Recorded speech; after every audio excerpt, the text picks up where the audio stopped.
Hi, everybody. I just got a little notice that my LinkedIn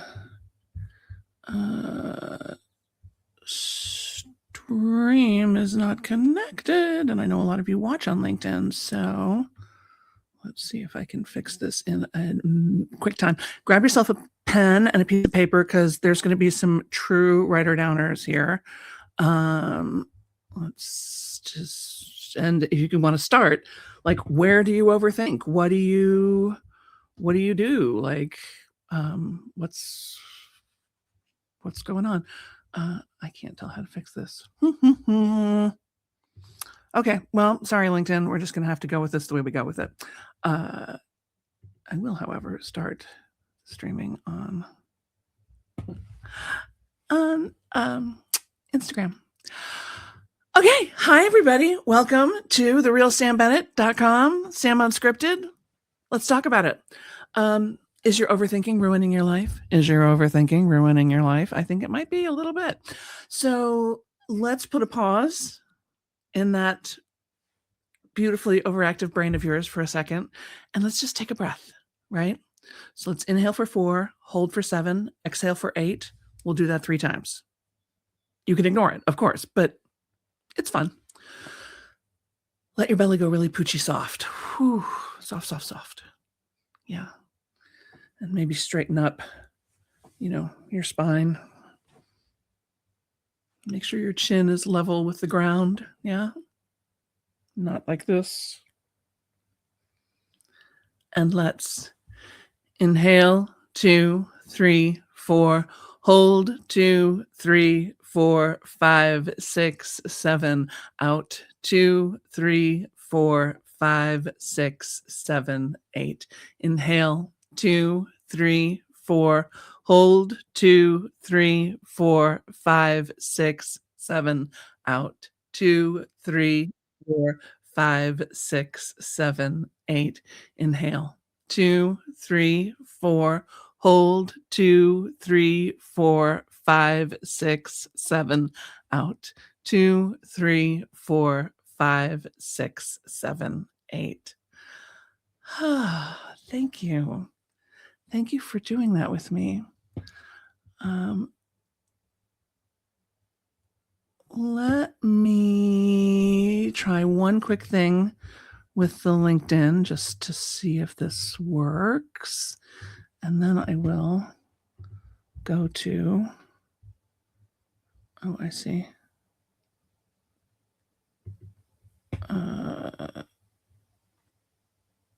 Remove and then re-add it. Is that what I can do? Not sure. Okay. Yay, technical difficulties. So fun. Okay, thanks for being here with me, guys. All right, so overthinking is a big word, right? It's a word like procrastination. Like, it covers a whole multitude of sins. So let's break it out a little bit. Like, how do you overthink? What's your particular version of it? Gosh, there's so many words like that, right? That just mean too many things. Depression means too many things. Depression shows up very differently for very different people in very different times and ways, right? Healthy means too many things, right? Overthinking means too many things. So I think our most common use of it is just meaning rumination, right? We're just sort of chewing it, and, ruminating is what cows do when they're chewing their cud. That's rumination. And to me, it mostly speaks to boredom. It just means you're just not into it. You're not feeling it. So your mind, to go create some fun activity, is zipping around doing other things. And that's not the highest and best use of your mind, right? It's like you're watching reruns, just running through stuff over and over again. And it's just a habit. And the problem with habits is that it's not just something you do. It's something that gets done to you. let me say this again. Habits are sort of a trick your brain plays on you, because once you do something enough times, you have worn down the neural pathways up in here between you and that thing. And so just like water following the course of a river, it's just the minute you start, the minute it gets the trigger, it's just going to do that thing. And even, this is the interesting thing about habits, even if you create a new habit, right? So you're like, I'm tired of overthinking this situation with my mother. So every time I think about it, I'm just going to start planning my Paris trip instead. That's a great mechanism, right? Okay, I'm gonna paint this thought pink because I know that if I'm thinking it, it means I'm not really thinking. I'm just falling into habitual rumination. And instead, to stop that, I'm going to think about this other thing. That's awesome. However, this new habit just gets layered on top of the old habit. So if you ever stop doing the new habit, you're going to go right back to the old habit. Right? This is how people gain and lose weight, right? Or fall on and off a fitness plan or whatever. Yeah, so you really got to be strict with yourself and you really got to follow through. So if your overthinking is just pure boredom, it's just mental worry beads, you're just playing around in there, give yourself something more interesting to do. You are a fascinating person. We live in a robust, delightful, multicolored, multifaceted, multi-energetic world. Figure out something else, right? Figure out something else. So let me know how this is landing with you. I think, depending on where you are, I should be able to see your comments if you type them. Although I recognize that there's a minute between when I ask and when you type and when I see it. So sometimes our flow is a little wonka-donka. But I'm curious. I'm curious to know where you think your overthinking is hurting you. And I'm curious to know if this thing about just rumination is hitting you, like, oh, yeah, this is kind of just an evidence of boredom. I'm just replaying old tapes in my head, right? Watching reruns. Stan says, makes sense. Thanks, Stan. Another way to think about overthinking is that it is energy without progress. Energy, you're expending energy, but without progress. You're not getting anywhere. It's like you're burning a whole tank of gas trying to, get a car going that has no air in the tires. Like you're still going to burn up the gas, but you're not going to go anywhere. So let's break that down.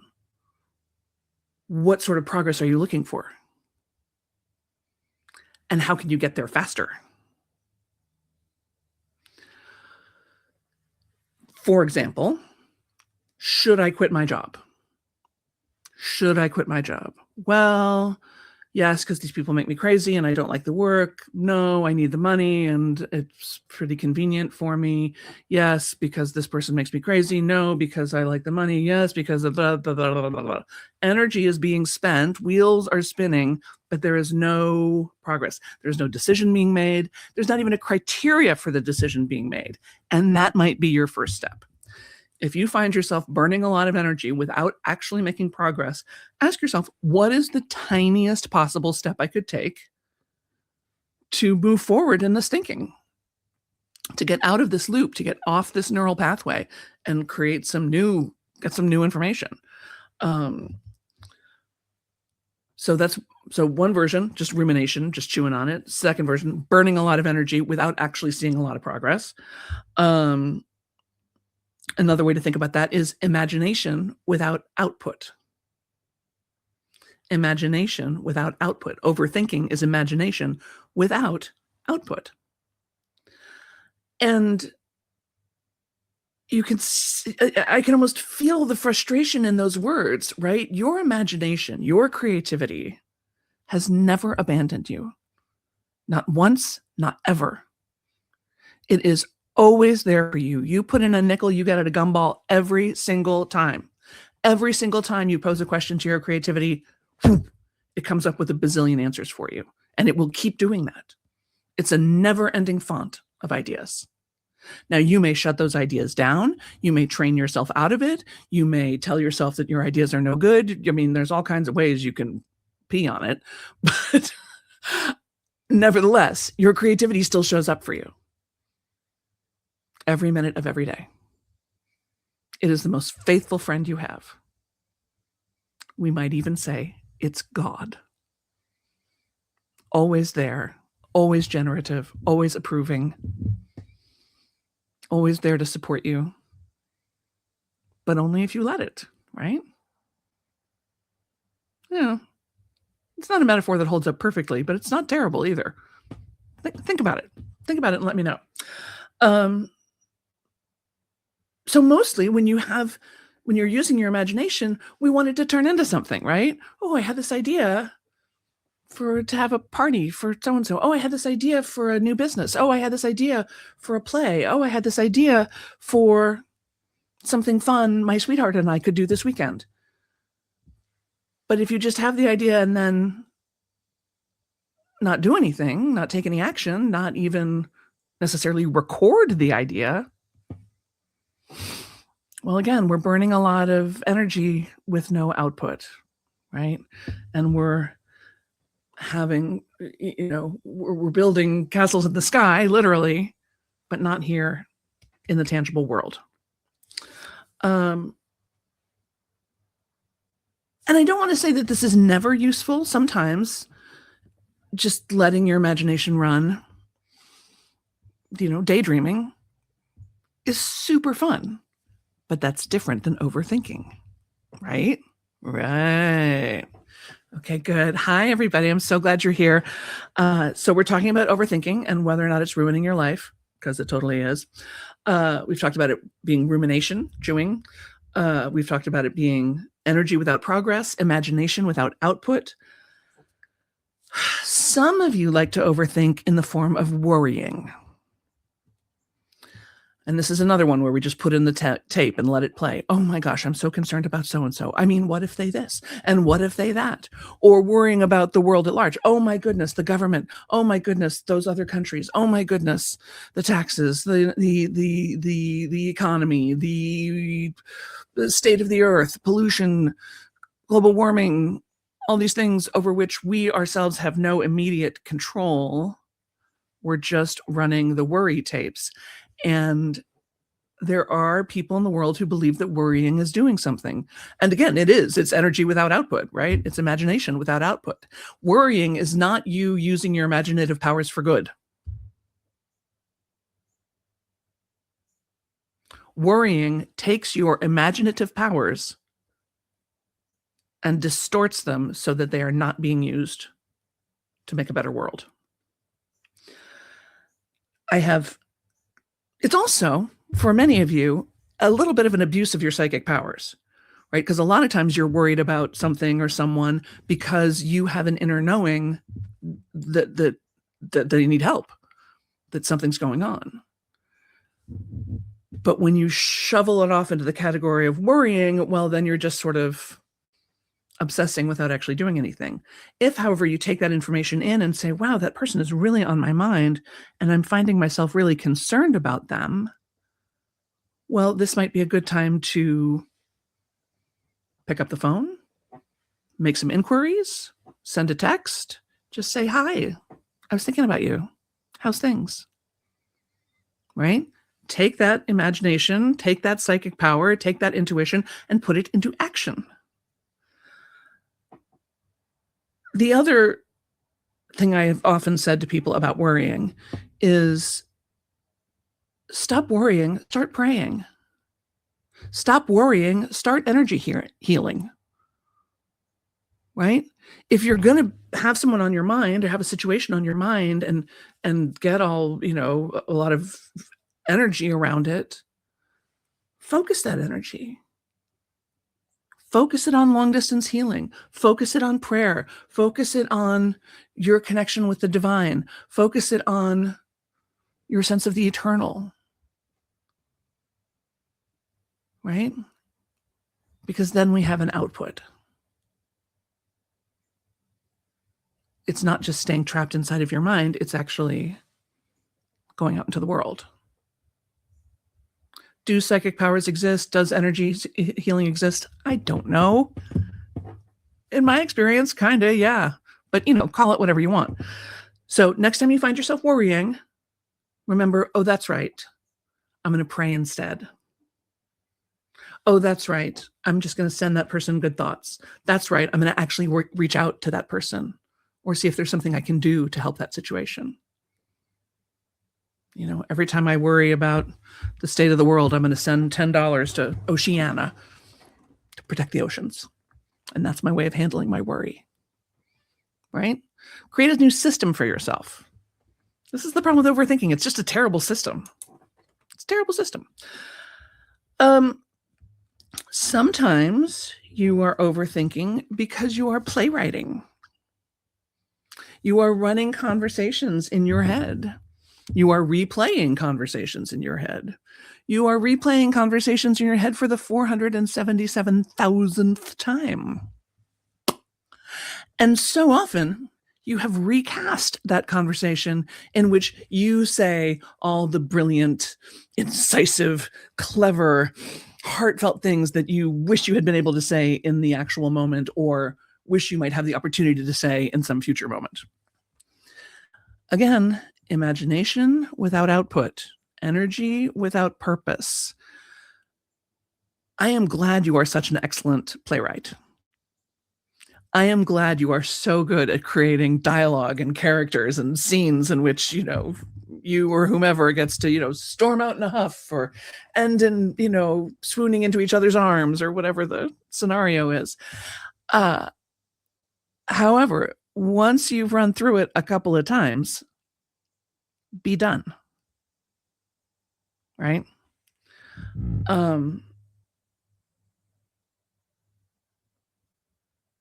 And if it really won't leave you alone, I'm thinking about children and how they will often play out their worries and concerns.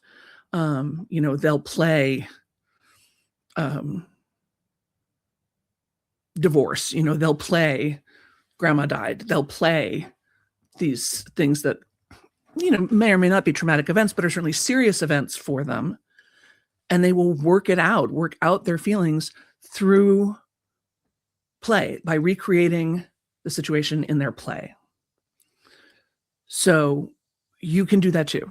Find a therapist, turn on the AI chat and act it out. Like actually, say, I want to have an imaginary conversation with this person and get it out. Have there be an output. You sensing a theme? I think you're sensing a theme. The French have a wonderful phrase. They have so many wonderful phrases, but this one in particular, l'esprit de l'escalier. L'esprit de l'escalier. So it's the inspiration, the spirit of the stairs. The inspiration of the staircase, essentially. Which means it's the thing that you think of after you've gone, oh yeah? Slam. Dum, dum, dum. And another thing. But it's too late. You've already slammed the door. Right? We've all had that where we think of the perfect thing to say 12 seconds after it's useful. My friend Emily, who is a wonderful playwright, by the way, has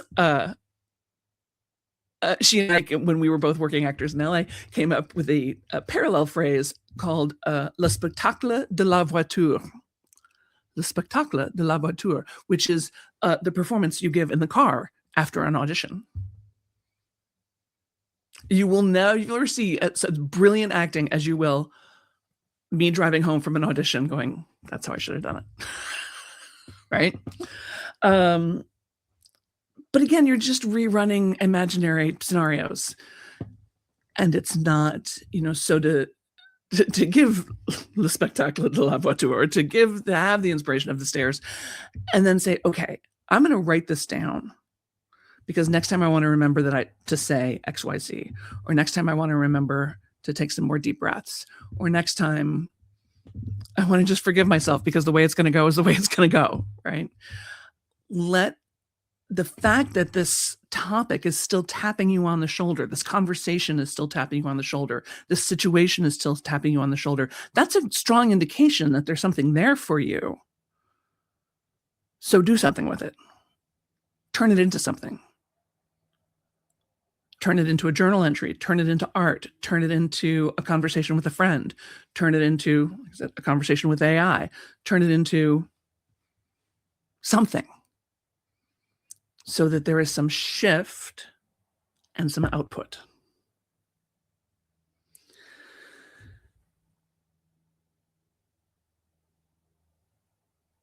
So if overthinking is desire without satisfaction, if overthinking is your dreams with flat tires, if overthinking is you casting yourself as the star in a movie that no one else is watching, how do we stop that? How do we start to be more in control of our mind and of where our energy goes? I'm going to tell you 15 minutes a day, because a lot of the reason you're ruminating is because you haven't done any research. You haven't let the idea get far enough out of your head to even talk to somebody about it or look it up or write down an outline or whatever. Yeah. I remember having a long conversation with a friend of mine who was talking about buying a house, and she was on this whole thing about how would it feel to own a house, and did she really want to own a house, and what would it mean to be a homeowner, and would she enjoy it, and how would she decorate it, and all of these considerations. And I said, so, what kind of mortgage can you qualify for? And she went, huh? I'm like, mortgage? What kind of mortgage? How much money can you borrow from the bank to buy this house? She was like, oh, I don't know. I'm like, okay, so she's like building these literally castles in the sky without any actual information. It is also difficult to the point of impossible to start to go, well, if I did this and if the situation were this way, then I would blah, blah, blah, right? You don't know. It's too many unknowns. It's too many variables. So start to make the unknowns known and start to eliminate some of the variables. And you can do that in 15 minutes a day. Promise. Another way to use the 15 minutes a day, and I know some people get a lot of mileage out of this, is to say, okay, this is my 15 minutes of worrying. This is my 15 minutes of overthinking. Do you guys know the word overwrought? Has anybody ever said to you that you're overwrought? Right? It sort of sounds like hand wringing. And that's kind of what it is. Wrought is the past tense of work. So when you're overwrought, you're overworked. Like wrought iron is worked iron. So when you're overwrought, you are overworking. So if you just can't possibly resist doing it, to grab a piece of paper or a video recorder or an audio recorder or just talk to a tree, I don't care, and spend 15 minutes just getting out every worry that's on your heart. Every possible thing, real, unreal, imaginary, non-imaginary, childhood, recently, future, whatever. And when it occurs to you at any point in the other 23 hours and 45 minutes of the day, you say, thank you. I'll worry about that in my 15 minutes of worrying. Thank you. Your mind calms down a lot when it knows what file folder to put something in, right? So if you can just say, oh, yeah, I'm putting it in that file folder, that'll help. So yeah, 15 minutes a day, do some research for fuck's sake. Find out. Talk to some people who've done it before. Again, ask the intertubes.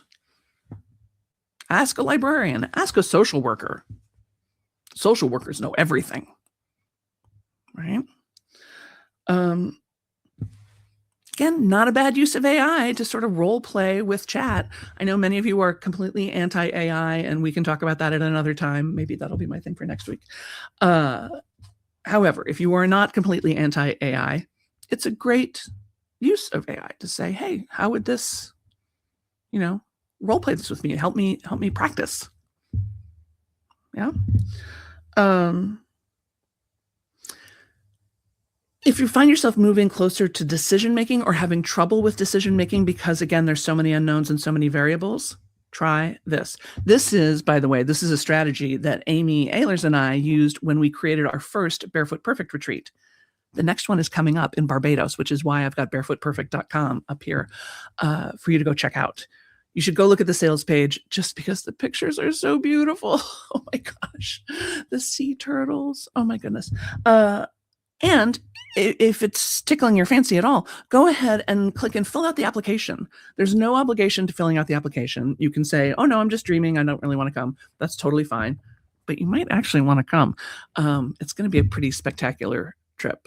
So check out Barefoot Perfect. Anyway, the reason, I will tell you this, we've done, I think, 5 Barefoot Perfect retreats, and 100% of our alumni say that they would recommend the retreat to a friend. Can't do any better than that, right? So one of the reasons that I think they're so good is partly because Amy and I are amazing, and really because the groups of women that come are amazing. But we also put a lot of thought into how we wanted it to be and to feel. And one of the ways we did that, so this is the strategy here, is we wrote down everything that could possibly be a concern. Do we want it, it needs to be within a 6-hour flight of New York or Los Angeles. It needs to be not in the United States of America. We wanted to do international retreats. It needs to, there needs to be air conditioning. They need to have vegan food. It's nice if they need to have some kind of eco sustainability commitment. The hotels should not have more than 100 rooms, whatever it is. Like, we just wrote down everything that could possibly show up. And then, so you do this too, everything that could possibly be a concern one way or the other, and then rank it. How important is that concern to you on a scale of 1 to 5? So for me, it's important that there's air conditioning. Not really. I would give that probably a 2. It's important that there's some eco-sustainability stuff. Yeah, I'd give that a 4. That matters to me. It's important that, it not be one of those giant touristy hotel chains with just a lot of other white people. I'm yeah, that's a 5. That's a 10. Because that's really not what I want. So do that just gut check on a scale of 1 to 5. How important is this consideration to you? And then cross out anything that's a 3 or underneath. Just leave yourself the 4 and 5s. And then you'll have a list of okay, this is our criteria. And so, like I said, the first time Amy and I did this, we each did it. And like I said, I had air conditioning at a 2, and she's like, it's a 5. I was like, okay, awesome. It's a 5. Good to know. And because, I'll camp on the beach, but that's just me. So yeah, give yourself, and if you don't like that methodology, there's a billion other decision-making, weighted comparison ways to take a lot of unknowns and variables and take out the chaff, get rid of the things that aren't important, and focus on the things that are. The last one I'll suggest, I'm sure you've heard before, is just asking yourself the question, will this matter in 10 minutes? Will this matter in 10 days? Will this matter in 10 years?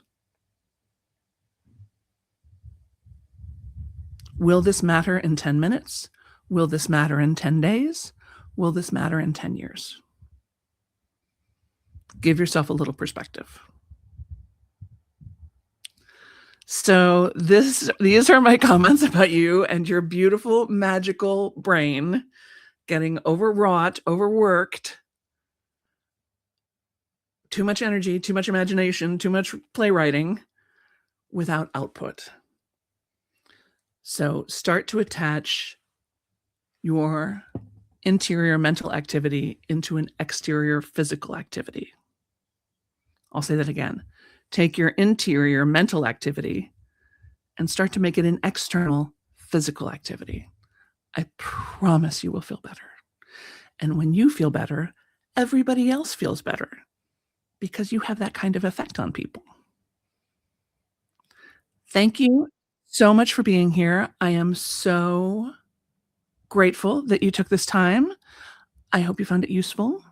I'm sorry if you had trouble getting in on any of the platforms. Sometimes the technology is just not our friend. But I will be posting this video along with all the others up on my YouTube channel, Samantha Bennett Creative. And let's do one more breath to close out this circle, shall we? You ready? Let's inhale, 2, 3, 4. Hold, 2, 3, 4, 5, 6, 7. Out, 2, 3, 4, 5, 6, 7, 8. Thank you so much, everybody. Thanks for being here with me. Great to see you, Catherine. Stan, hi, everybody. Thanks for being here.